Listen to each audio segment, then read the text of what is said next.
We'll go ahead and get started. Getting my camera pointing at me.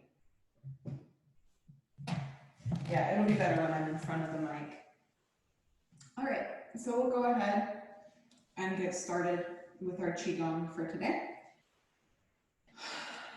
So settling in to Wu Shi posture, feet firmly planted on the floor, hip width apart underneath you, and just rocking a little bit forwards and backwards to bring the weight a little more towards the front of the feet.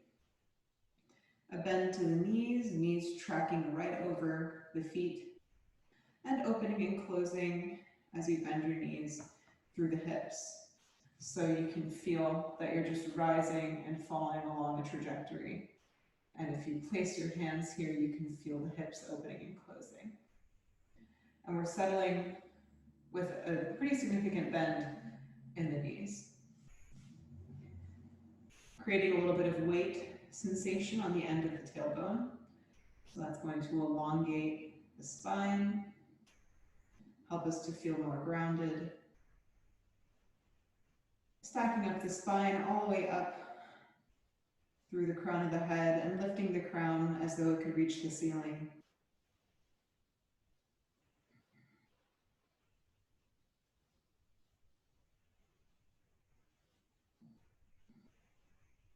Creating a little bit of space under the arms and letting the hands rest on columns of air in front of you. And we'll just take a moment to feel into the body, sort of discover what's present today.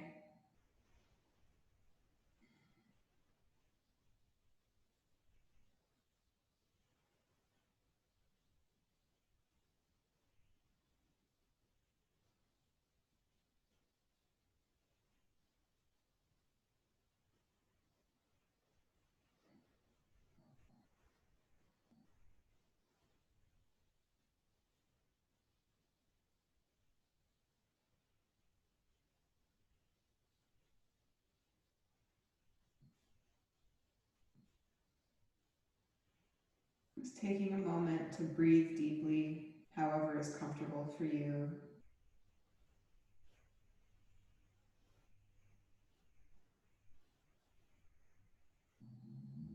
And I want to do a little bit of a pyramid today because it is Juneteenth, and this is a really important time in our country to make sure that we are recognizing the meaning of that moment in history. A moment where 2.5 years after emancipation, finally the slaves actually heard of their freedom and were able to act on it.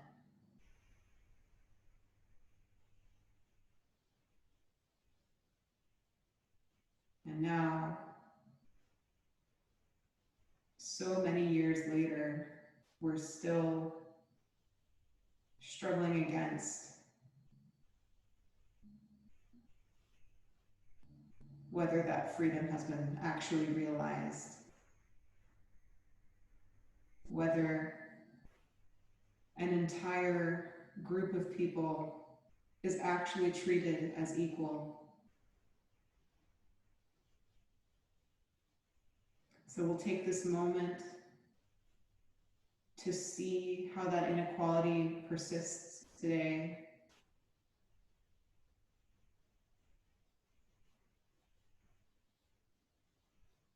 And invite change.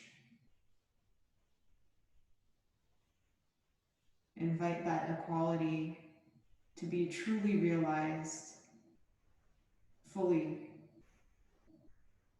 in every sense.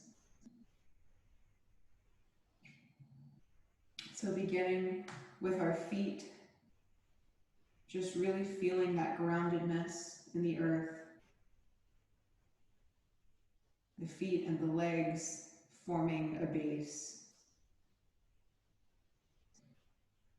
And through that base, the connection from the tailbone down into the earth, creating a root of groundedness, centeredness.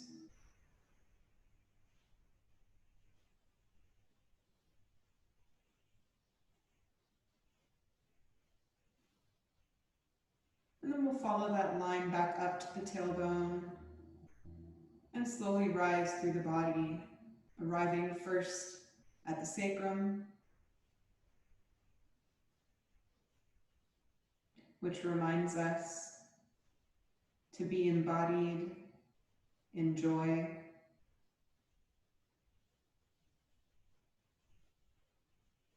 that although we exist in service to others, we also deserve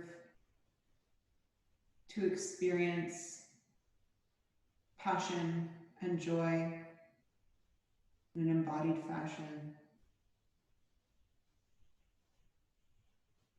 So although I'm an acupuncturist and I serve my clients, I need to take time to step back from that responsibility and let there be joy. And although many of us are working on being allies, and many of us are working on upsetting the balance of racism right now, it is important to take a moment sometimes to celebrate a moment in history, to relax, to be embodied in a moment of joy. Continuing rising up through the spine, we arrive at the level of the diaphragm, which reminds us to have boundaries. We can only do so much.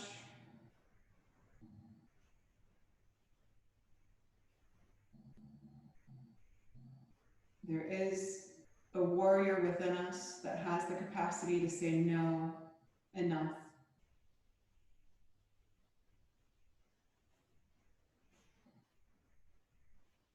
And it is from the diaphragm that we can engage in that practice.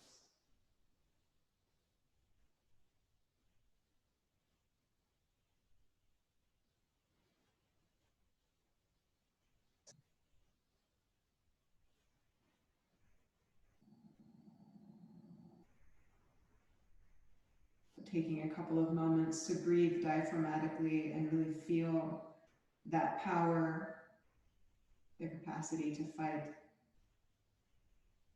and to hold boundaries.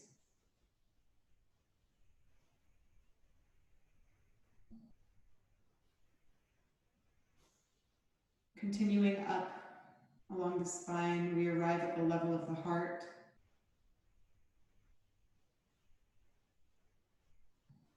A space which sees everybody, every human, as a spark of the divine, whole and complete and worthy of love.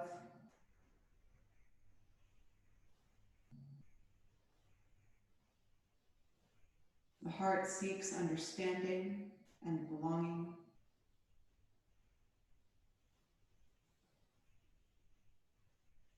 So through this space, may we understand one another and seek to belong together truly harmoniously,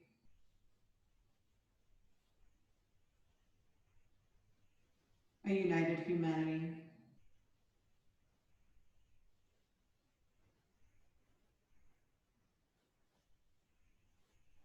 Continuing up along the spine, we arrive at the level of the throat,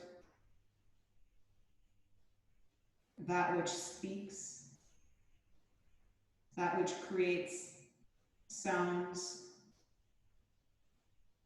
echoing out, whether it's in a protest or a song, whether it's in celebration or pain. This is the part of the body that resonates with what is so.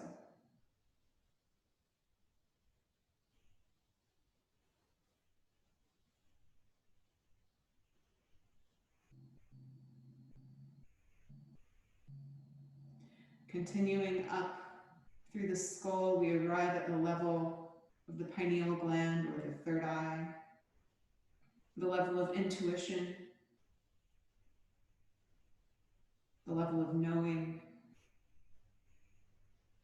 the level of vision. This part of the body has an innate understanding of justice,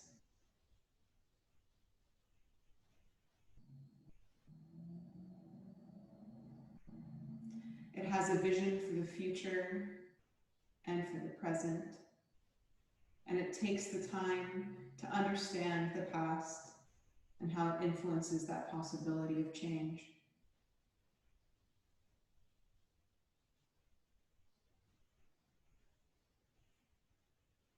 Opening up into possibility.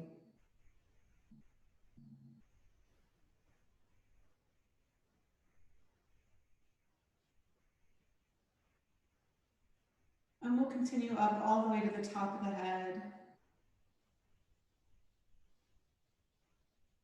to a part of the self that holds the self and others in the highest personal regard.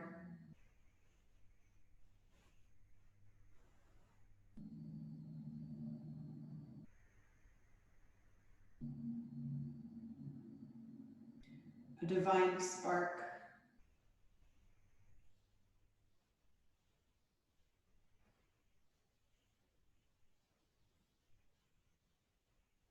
A higher purpose. A sense of self without ego.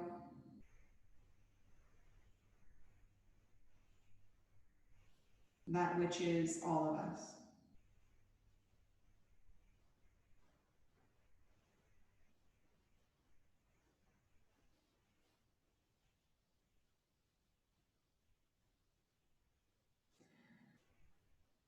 Letting go of that imagery, we take a few moments just to breathe up through the body and down, creating clean lines of energy which organize any chaotic energy we may have encountered along our earlier trajectory.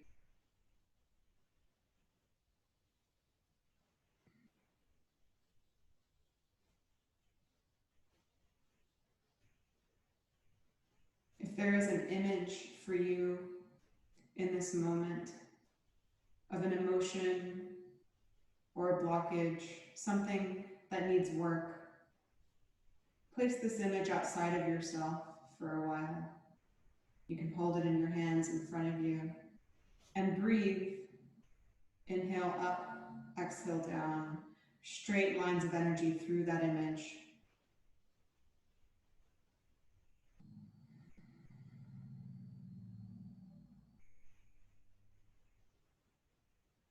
Until the chaos of the image begins to dissipate and is replaced with order.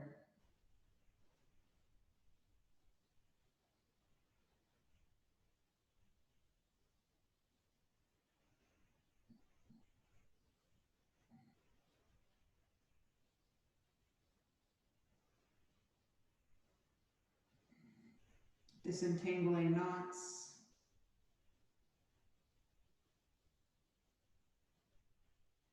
or letting go of tension, or bringing light to a place full of shadow.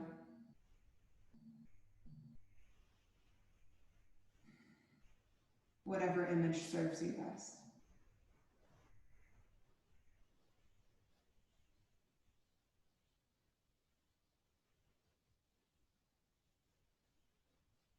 And we'll let go of that image and begin to move. I know, it's already halfway through. Inhale up, bend the elbows, and exhale, bringing clean energy down through your body. Flipping over, inhale up, and exhale out anything that doesn't serve. So now you've had some time for your body to figure out what that might be and where it might live.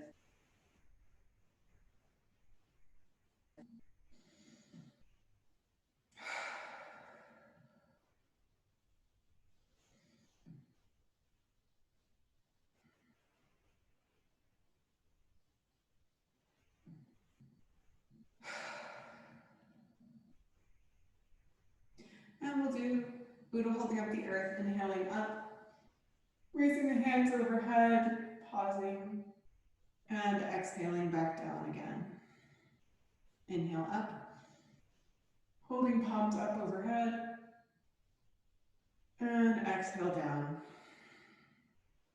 Let's do this several times.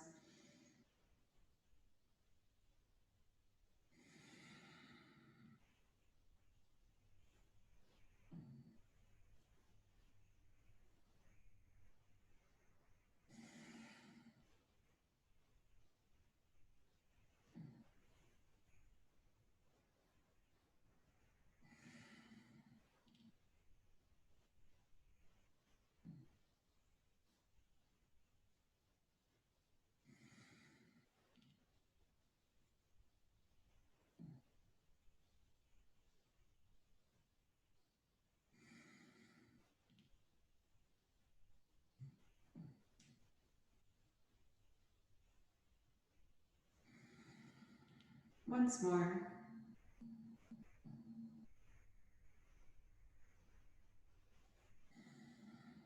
All right. And continuing the sort of up and down breathing movement. Rotating to one side, leaving the knees in place. Inhale up, rotate back to center, exhale down. Rotate to the other side, inhale up, center, exhale down. And continue that way. Pause the breath as you twist.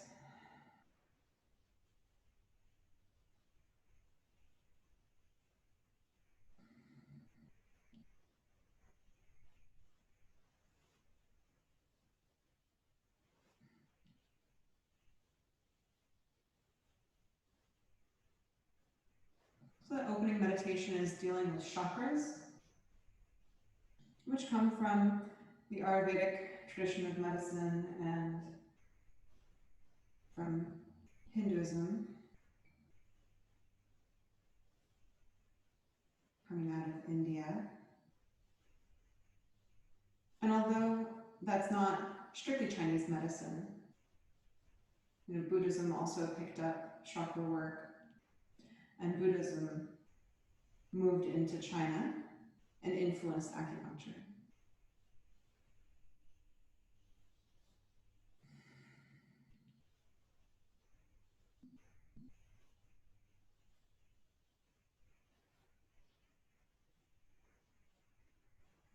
And all those chakras, they exist along a set of channels in Chinese medicine, which are very special, called the 8 extraordinary channels. And they are the core of who we are.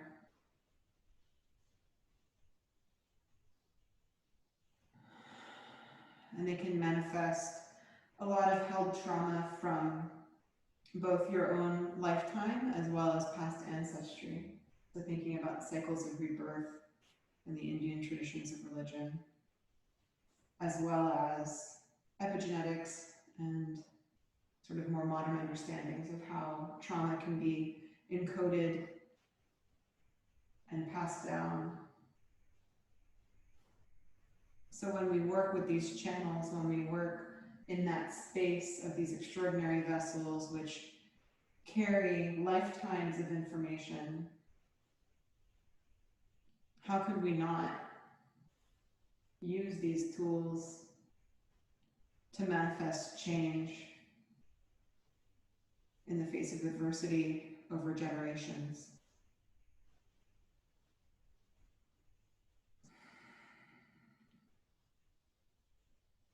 So there's a lot of adversity going on in the world right now, and a lot of it is reflective of a long history of adversity and oppression in our country and in our world.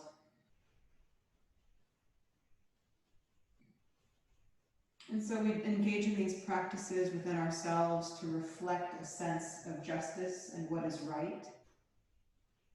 So the movement that we're doing right now conveys the energy of the wood, which in Chinese medicine, wood has to do with right and wrong, with justice and injustice, with action versus inaction, being able to fight back when something is wrong, when someone has done wrong, being able to say, no, that's not right. They deserve better, I deserve better, whatever the case may be. But also being able to stop extremes. And here, the level of the second chakra is the potential for an imbalance of overpowering others for one's own pleasure. Another phenomenon that we've observed a lot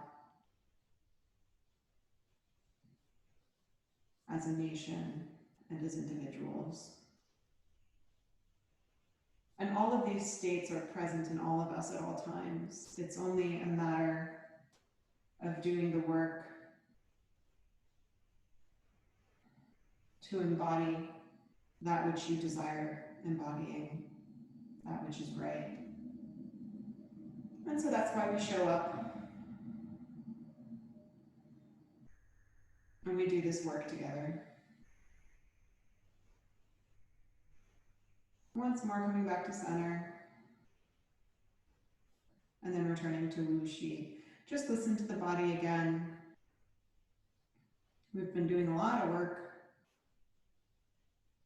So feeling in what's different, what still needs moving.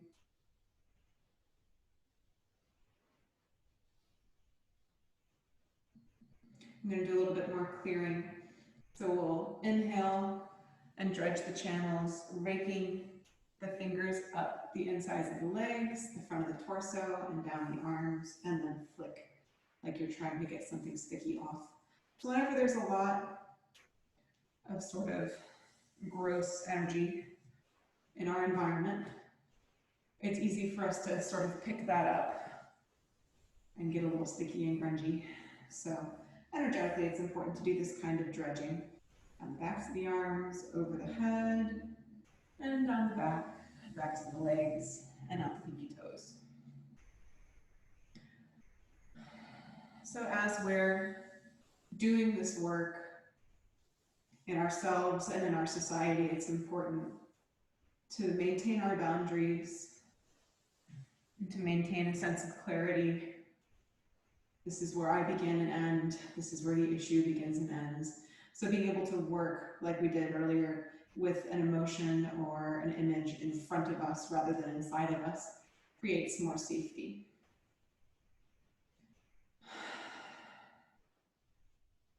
Coming back to Wuxi. I've got a lot of qi moving. I can feel my legs shaking a little bit today.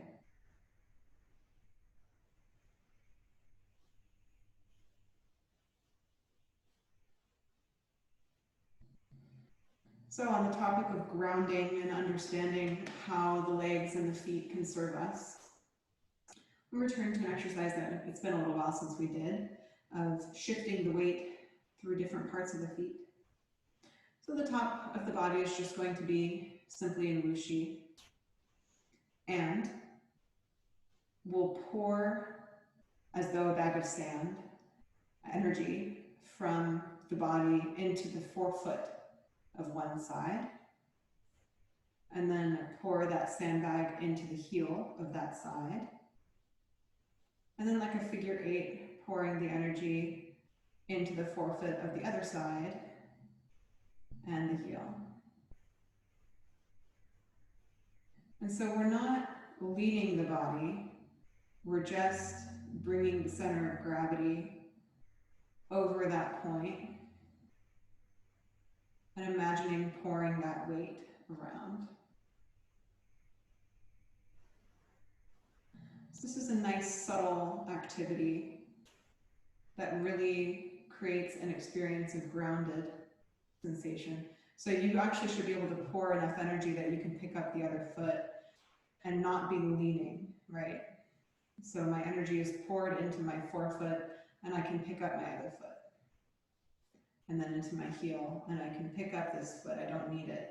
I don't feel like I'm going to fall backwards into this toe, Again, I can pick up that foot and back.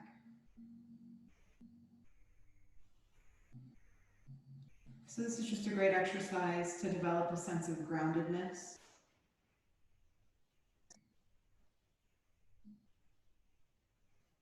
Back to that chakra idea, we're using the first chakra, which is the feet and the legs, to ground and nourish us. It has to do with being parented, being held. So this is a manner in which you can hold yourself, training your body that it is grounded and safe and held, training your first chakra to hold you. I've got chakras on the brain because I did a seminar, joined a seminar to that effect this morning. So I'm just kind of continuing that work in myself and sharing it with the world.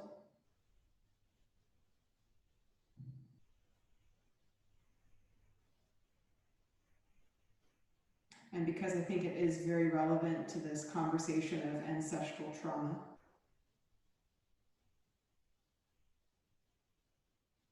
I'm continuing your figure 8. See if you can put all of your awareness into the ball of the foot, the heel, the ball of the other foot, the heel.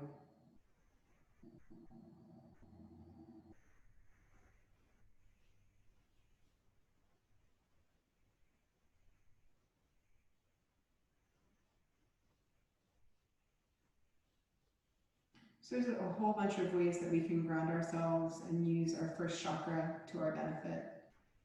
And this is a really simple, beautiful, fast way to do this.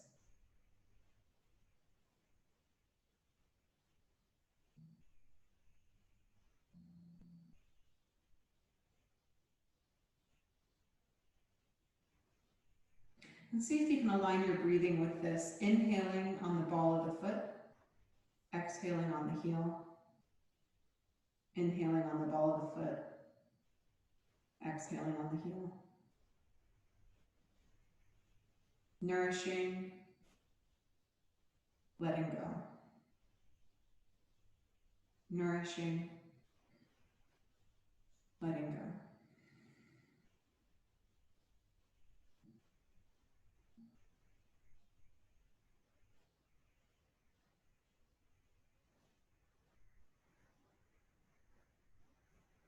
And this whole time, the knees are bent, the hips are open, closed.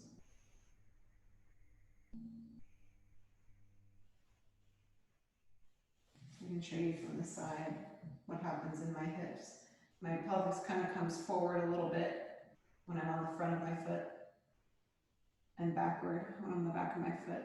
But my spine is remaining upright. So in order for that to happen, the leg gate opens when I'm forward and closes when I'm backwards. It's subtle, but maybe you can see. And if it helps you, you can put your hands over your leg gates as well to feel how they bend and straighten as you shift your weight around. Let's just do one more round before we close down. Coming back to Wu Shi and inhaling up, bending the elbows and exhaling, bringing clean energy down through the front of the body. Inhale up, bending the elbows and bringing that energy down through the back of the body. Inhale up, bending the elbows and bringing that energy straight down through your core. Inhale, palms together. Exhale. Inhale, fingertips up into the sky in gratitude for the sun, and the air on this summer day, the day before solstice. And exhale down in gratitude for the holding and the nourishment, the grounding that we received today. Inhaling back to center and exhaling as we bow to one another in gratitude for our practice. Thank you for joining me today. I hope that you got a lot out of it. I hope that you take some time today. If you don't know a lot about Juneteenth, go and learn about it. There's a lot of good resources out there to learn about our history. If you are celebrating Juneteenth, I hope that you have a wonderful barbecue or hike or whatever other games you have planned for yourself today. Enjoy. And I hope that everybody takes the time this month to really understand more about the struggles of injustice in this country and in the world, and what we each can do individually to turn that history around and enter into a new era of justice. So thank you again for joining me today. You can learn more about me and what I do at 3treasureswellness.com. It's all spelled out. And you can learn about my videos and see more of them at patreon.com/3treasureswellness. I'll be back out this again on Monday at 11 a.m. and I hope to see you then. Have a good weekend.